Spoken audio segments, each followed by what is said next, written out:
જય હિન્દ, જય શ્રી રામ.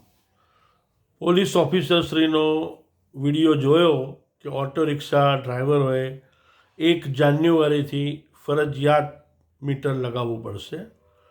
બહુ સારી વાત છે, પણ પોલીસ અધિકારીઓને અને આરટીઓને ગુજરાત સરકારને પણ જણાવવાનું કે ઓલા, ઉબેર અને રેપિડો જેવી એપ ઓટો રિક્ષા ડ્રાઈવર અને મુસાફર બંનેને લૂંટે છે.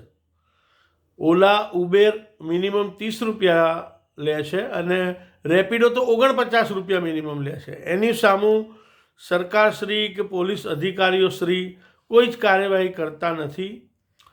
પ્રાઇવેટ બાઇકો પણ ટેક્સીનું કામ કરે છે, એના વિરુદ્ધ પણ કોઈ કાર્યવાહી થતી નથી. ઓલા, ઉબેર અને રેપિડો 7-8 કિલોમીટર પછી રિક્ષાવાળાને લૂંટે છે.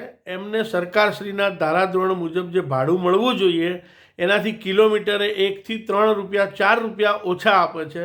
એના વિરુદ્ધ પણ સરકારશ્રીને, પોલીસ અધિકારીઓને કાર્યવાહી કરવી જોઈએ. ઓલા, ઉબેર ને રેપિડો સરકારશ્રીના ધારાધોરણ મુજબ જ ભાડું વસૂલ કરે એ જ જોઈએ, પણ એમાં સરકારશ્રી કે પોલીસ અધિકારીઓ કે આરટીઓ કેમ કશું કાર્યવાહી કરતા નથી?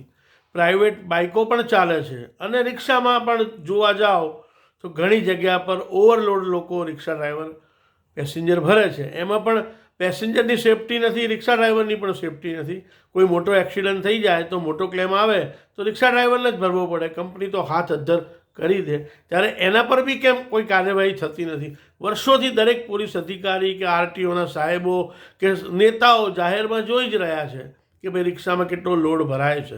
ત્યારે બધાની આંખો કેમ બંધ થાય છે? કાર્યવાહી બધાની સામે એક સરખી એક ધારણે થાય તો બહુ જ સારું રહે. અને મોટા મીટરથી દરેક રિક્ષા ડ્રાઈવર ધંધો કરે એ સારા માટેની જ વાત છે. જય હિન્દ, જય ભારત.